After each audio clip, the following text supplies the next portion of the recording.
And at the conclusion of the briefing, I hope the Philippines and will be one of your top investment opportunity or priorities. And investing in the Philippines is not only a smart economic move or decision, but also a strategic one. By supporting the growth and development of our country, you are also supporting the stability and prosperity of the region. On that note, I wish to thank all of you once again for being here, and I now would like to invite on stage my good friend and a seasoned veteran in managing the Philippine economy, Finance Secretary Benjamin Diokno.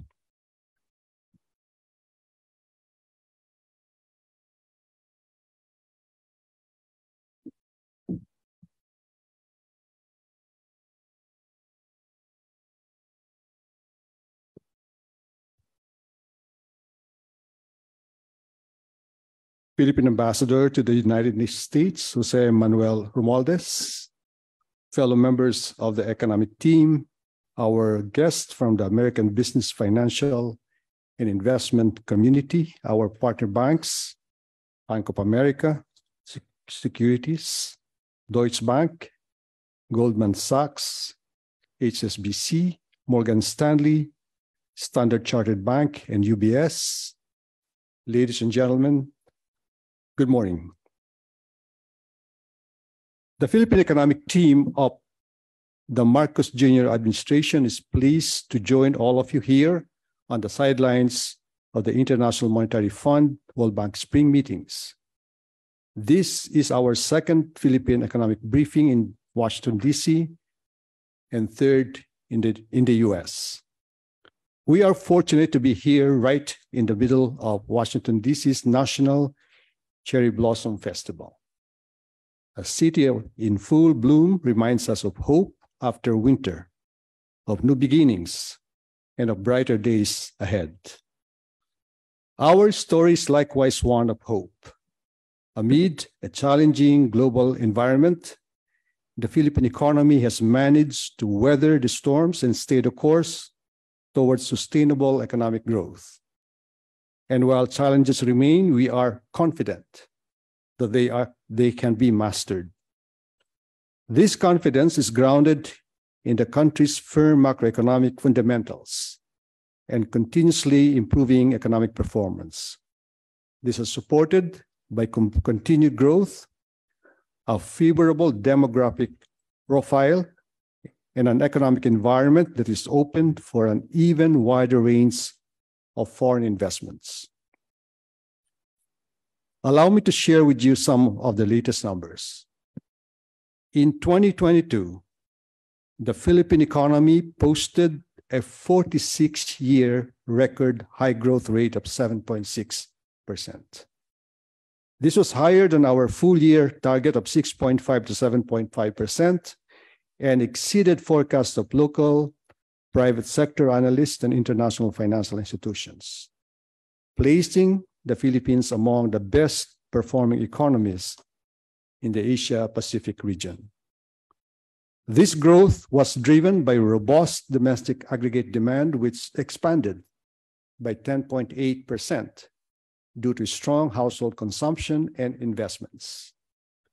This year, the government expects the economy to grow between 6 to 7%, and while slightly lower in recognition of the expected global slowdown, this target remains high but doable.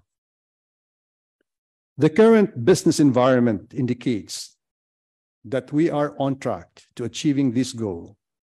Despite inflation and external headwinds, overall business outlook is more upbeat.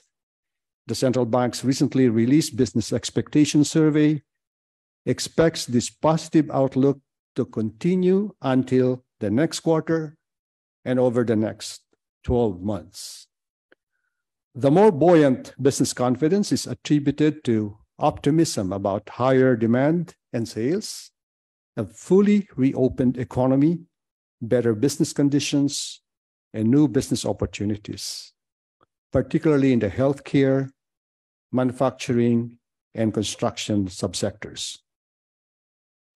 The overall improvement in business sentiment is supported by the surging manufacturing sector. The S&P Global Purchasers Managers Index, or PMI, reading for March was recorded at 52.5, marking the 19th consecutive month that the index has registered above the 50 index point threshold. This signals strong growth and resilience across the Philippine manufacturing sector. The jobs market is bright. It closely follows the Philippines' rising business activity and continued economic recovery. In February 2023, the unemployment rate stood at a low 4.8%. This is down from 6.4% recorded in the same period last year. Meanwhile, the labor force participation rate increased to 66.6%, higher than the 63.8% recorded in the same period last year. Labor underemployment declined to 12.9%, lower than the 14% in February 2022. With economic activity showing no signs of letting up, our fiscal performance remains strong. In 2022, revenue collections reached 3.5 trillion pesos, or about $65 billion. This is 18% higher than the collections in 2021 and 7.3% higher than the 3.3 trillion peso program. Revenue collections in the medium term are expected to rise even further from 3.7 trillion pesos, or about $68 billion this year, to 6.6 trillion pesos, or about $121 billion in 2028. The Philippines' impressive economic performance is the result of years of interconnected structural reforms. Now we are unfurling our sails to journey towards shared and sustainable economic prosperity, and your investments will be the wind driving this forward. We are implementing the right mix of policy instruments that will foster investment-led growth. To guide this, the Marcos Jr. administration has put together a comprehensive 8-point socioeconomic agenda, which is supported by the Philippine Development Plan 2023 to 2028 to tackle immediate concerns while setting into motion genuine economic and social transformation in the medium term. The achievement of our development goals requires strong fiscal management. So the Philippines' first medium-term fiscal framework was designed, and it serves as a compass to steer the economy closely along the path of fiscal sustainability and economic growth. The targets and measures under this framework are firmly supported, not only by the President, but also by both houses of Congress. Its goals are clear, namely, to bring down the debt to GDP ratio to less than 60% by 2025, reduce the deficit to GDP ratio to 30% by 2028, attain upper middle income status by 2025, and sustain high investments in infrastructure spending at 5 to 6% of GDP annually. Infrastructure spending is front and center of our growth strategy. We are committed to reverse the decades-long underinvestment in infrastructure from 2001 to 2015, where average infrastructure spending was only at 2% of GDP. But in 2016, the beginning of the previous administration's Build, Build, Build program, or what some may call the golden age of infrastructure, we saw infrastructure spending dramatically pick up, reaching above 5%. For the next 6 years, we are determined to sustain this high infrastructure investment, but with a twist. This time, we will complement government spending with the enhanced public-private partnership mechanism. The PPP mechanism will be especially favorable in upgrading our energy, logistics, transportation, telecommunications, and water infrastructure. Accordingly, we made significant policy changes to strengthen the public-private partnership mechanism.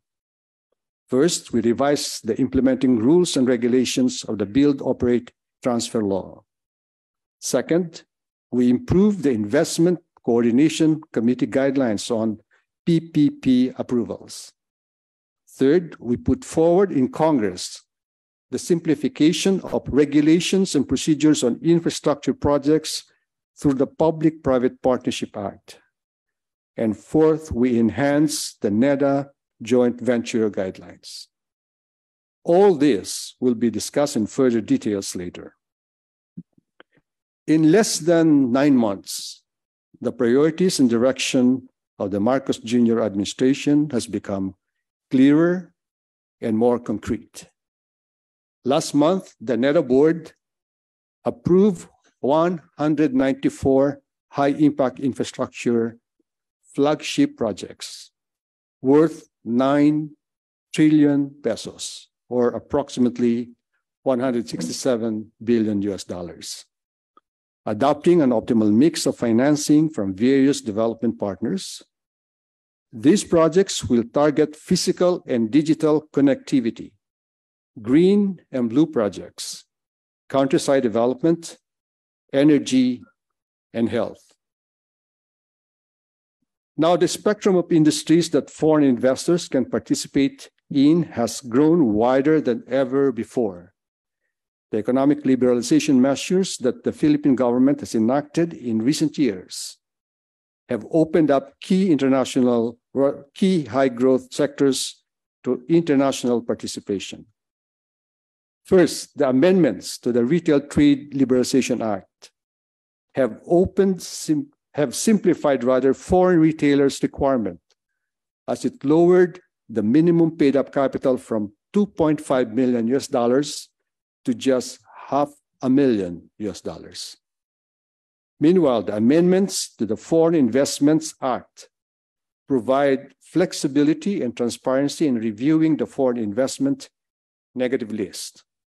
The law also liberalizes the practice of professions, making it easier for foreign investors that require foreign professionals to do business in the Philippines. And just last week, the implementing rules and regulations of the amended Public Service Act finally took effect. Through this law, which is a century-old law, the Philippines now allows full foreign ownership of public services such as telecommunications, airports, toll roads, shipping, and expressways.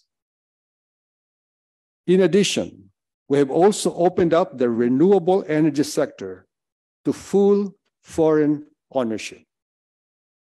This move will support the Philippines' drive towards a just and clean energy transition. Foreign companies engaged in solar, wind, hydro, and tidal energy are welcome to invest in these activities. The Corporate Recovery and Tax Incentives for Enterprises, or what you call CREATE law, cut our corporate income tax rates to make them comparable with our ASEAN neighbors. The law also adopts a simpler and more effective fiscal incentive system, ensuring that incentives are performance-based, time-bound, targeted, and transparent. From August 2021 to December 2022, total investment capital from approved priority activities with incentives under the CREATE law has already reached 414.3 billion pesos, or about $7.6 billion. This covers priority activities above 1 billion pesos, or $18 million. Now, we invite you to take a look at our Strategic Investment Priority Plan, which identifies priority industries, projects, and activities that can be granted fiscal incentives under the CREATE Act. Tier 3, or those with the highest tier of activities, are eligible for longer income tax holidays.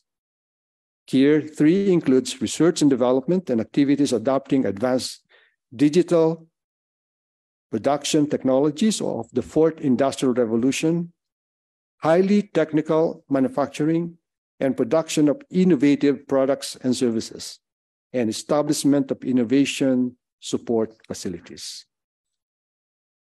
Now, the core strength of the Philippine economy lies in its large base of young, highly skilled, English-speaking, and tech-savvy workers. With a median age of 25, our globally competitive workforce is primed to drive industries forward in the modern economy. This is an exciting time to do business in the Philippines. The US and the Philippines have long enjoyed strong partnerships in trade and investment, and I look forward to expanding this even further with you in the years to come. Thank you very much.